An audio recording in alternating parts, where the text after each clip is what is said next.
Good evening, friends. Salam Bersih. Don't forget Bersih, yeah? We're not done yet. Our work has just begun. I don't know what it means to be a special guest because, as far as I can see, every guest you've had here speaking to you has been very special. Do you agree? We all had a dream about PRU 13. I had a dream about PRU 13. But after the elections, we all woke up to the reality that change is not easy. That we made progress, but there is a lot more to be done. Everyone feels a little tired, a little frustrated. Maybe some of you are giving up hope. The one thing I know is that we can never give up hope. Ever. Because we have changed for the better. Malaysians have. And I think that's where the hope lies. I have concerns about the nation, about the country. After GE 13, when Barisan won 133 seats versus the opposition's 89, one would have thought they would behave like winners. But they're behaving like losers. They're behaving as if they lost. Winners don't say it's all the fault of the Chinese. Winners don't say we need the Sedition Act. Winners don't say we need stronger laws. We need to control the internet. Winners don't talk like that.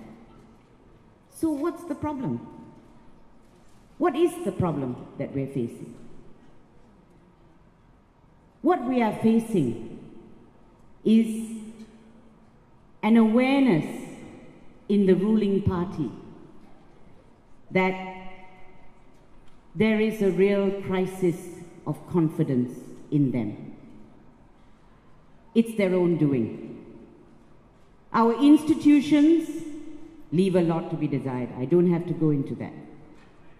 When KOMAS was raided, the first thought that crossed my mind was, it's business as usual in Malaysia. It seems that way.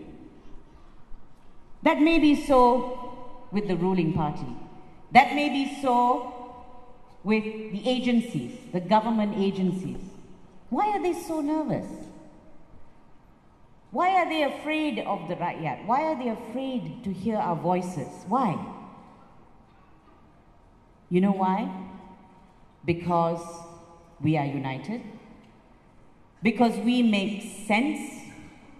Because what we are asking for is the right thing to be done. Because everything and all the rakyat wants and has wanted for a long time is for greater transparency, greater accountability, better governance. But what do we see? EPF funds being used, sent off to the UK for the Battersea Park. I don't know who is gaining. I don't know whether the rakyat gains. I know some of the rakyat will gain, or a small number of the rakyat will gain. But I don't know what the advantage is to us. And when I saw the British Prime Minister and the Lord Mayor grinning from ear to ear, I knew that it was a deal that was more advantageous to them. I don't know what the advantages are to us so far. And it's not just that. It's all the other things that are happening. The racism, this whole thing about Upper Chinamau. What is all that about? People are disgusted. They are alarmed. But the fear is, the more they talk about racism, the more racist they get. Unfortunately, that racism filters down. People will get used to being racist. That's the problem with that. And we need to put a stop to it. It's ridiculous. You can't just laugh it off and say it's just Utusan Malaysia, ignore them. You can't ignore them. Because they have the reach that many of the media, the online media, don't have. They made a difference in these elections, let me tell you. The TV channels, TV 1, 2, and 3. That's going to carry on. So these are the things, this is the work that is cut out for us. KOMAS has been fighting for 20 years. They know, they've been doing their job. They know that communication is vital. Getting information to the people is vital. So if you all thought you could relax after the 13th general elections, I have news for you, you can't. We have to do some work. Us, the people. We need to reach out, not to each other at a dinner table like this. We need to reach out much further. There is work to be done. We need to tell our brothers and sisters in the more rural areas that they don't need to fear us, that they don't need to fear the Chinese or the Indians or the urban Malays. They don't need to listen to just TV 1, 2, and 3. That they should think and they should look at news from around the world. It's happening already. We need to speed the process up. I have friends who have come to me and said that every weekend, one weekend a month or once a week, they are going to take it upon themselves to go out into the kampongs, into the villages, and speak to the people. So to me, we are going to make the difference. Malaysians are going to make the difference. And yes, you may think PRU 13 didn't go the way you wanted. But we have 4 or 5 years to make that change. It's a lesson to us too. It's a lesson to us that we don't know all there is to know about our fellow Malaysians. Putting aside the fraud, discrepancies, the redelineation, the malapportionment, let's put that aside for a minute. There were people who voted a particular way, knowingly, because they wanted to. Maybe it was fear, lack of knowledge, whatever it is, it's a mindset. And we need to encourage them to think differently. Not necessarily to think the way you do, but to think in an informed way. So, as I say, Malaysia is not a huge country. We can do it. We've got 4 or 5 years to do it, and we have to do it. Now, I owe it to you to explain about Bersih 4. Many people have been asking me, because I made the announcement about Bersih 4 yesterday. One of the immediate problems for Bersih, actually, is the Election Commission. It is a real problem, ladies and gentlemen, and I'll tell you why. Because they are in an unholy rush to do the redelineation, and they will do it on the present electoral roll. Do you know what that means? That means for the next minimum 8 years, the redelineation will be done on the present roll, which is not clean. And my prediction is you will then not see much of a difference in the election results. 8 years, ladies and gentlemen, it's not just for the next election, it's for the election after that. It is not something we can tolerate. Are you prepared to accept that? No. We cannot. We cannot. So we have to put our foot down. We have to tell them that until they clean up the electoral roll, they cannot do the redelineation. I don't think the EC has taken us very seriously at all.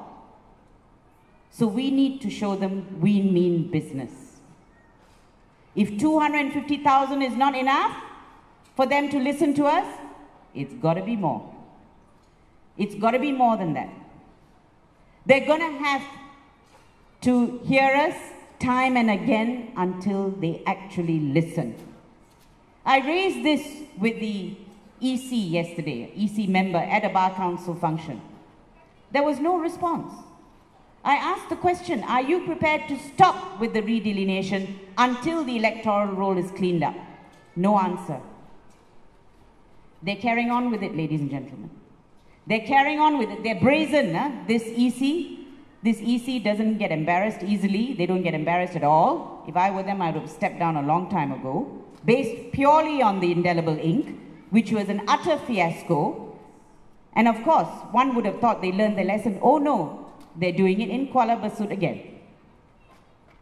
Now, so we need to tell them.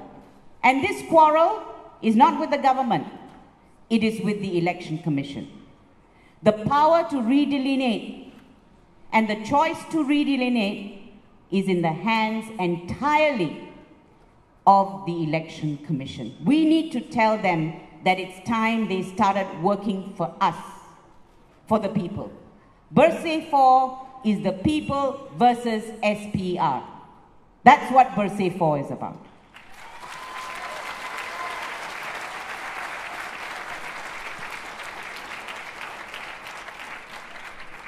Now we have Section 9A of the Elections Act, which stops the court from looking at the electoral roll.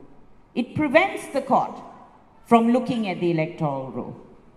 That should be repealed. If the Election Commission is not going to clean up, at least let the court scrutinize the roll. It should be one or the other. Now I must tell you a little bit about the People's Tribunal before I stop. Bersih has set up a committee. Gerald is on that committee. Irene Fernandez is on that committee.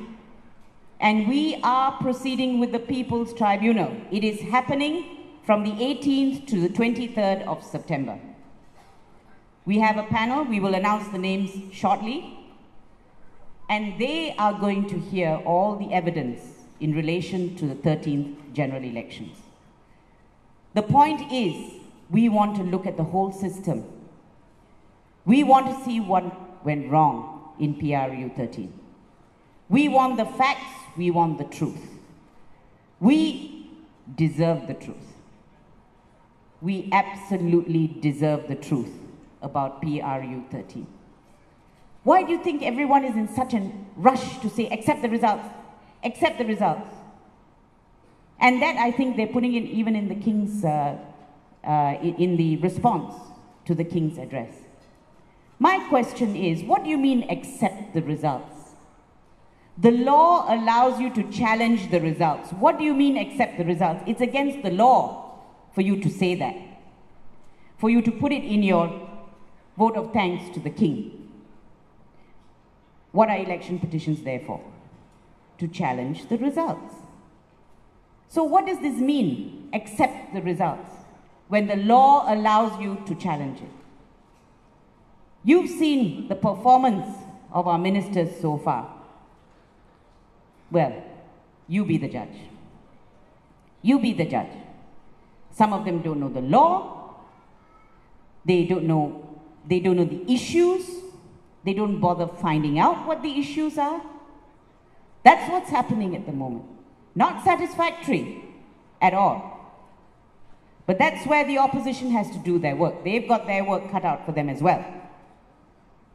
And there are, of course, people in the opposition who talk utter rubbish as well. Recently on the issue, yes, the women's, I think women's groups came out and spoke very strongly about that. So, sorry guys, but I think it's up to us. Ultimately, it's up to the people. It's good when we have good MPs in Parliament. That's what we want. We want good MPs. We want multi-party democracy. And if you want it by the 14th general elections, it can happen. It can happen. But it can only happen if we make it happen. Are we ready? Are you tired? No. When you're tired, think of Pak Samad Said. 82 years old, and he hasn't stopped fighting. Okay? What about us? Come on. So when I'm asked the question, you may be physically tired, but you cannot be tired in spirit.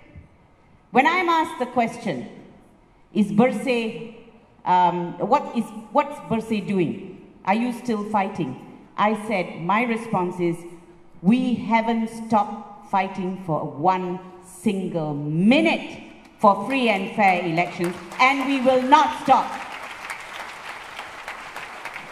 So, are you ready for Bersih 4? Ladies and gentlemen, you are what makes it all worthwhile. Thank you very much, and good night. Terima kasih, Dato' Ambiga.